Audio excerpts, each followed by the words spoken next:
Les troupes russes ont frappé avec force dans la région de Dnepropetrovsk, ciblant des rassemblements de soldats ukrainiens potentiellement prêts à lancer une offensive. Cette escalade des hostilités, révélée par Sergueï Lebedev, coordinateur de la résistance pro-russe à Nikolaev, souligne la tension croissante sur le front. Abonnez-vous pour des analyses approfondies et partagez vos réflexions en commentaire sur cette situation explosive.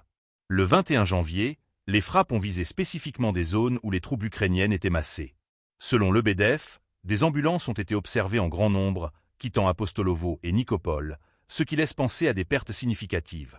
Les informations indiquent un rassemblement stratégique des forces ukrainiennes, qui auraient été contraintes de faire face à une rotation sérieuse et à des tentatives de percée. Parallèlement, les médias ukrainiens rapportent des explosions dans la région de Dnepropetrovsk, confirmant la violence des échanges de tirs. La compagnie des chemins de fer ukrainiens a également signalé des dommages à l'infrastructure ferroviaire, affectant tant les bâtiments que le matériel roulant.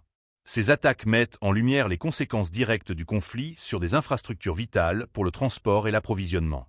Vladimir Rogov, président de la commission de la Chambre publique de Russie sur les questions de souveraineté, a noté que les troupes russes se rapprochent de plus en plus de la frontière de la République populaire de Donetsk.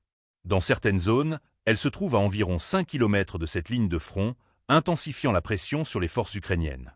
Les combats se sont intensifiés autour de Krasnoarmeysk, une plaque tournante essentielle pour le transport, reliant Donetsk à Dnepropetrovsk par voie ferroviaire et routière. La situation est précaire et les enjeux sont élevés. Chaque avancée sur le terrain peut modifier l'équilibre des forces et influencer les stratégies des deux camps.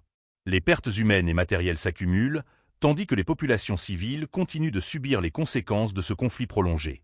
Alors que les combats se poursuivent, la question de la capacité des troupes ukrainiennes à résister aux offensives russes devient cruciale.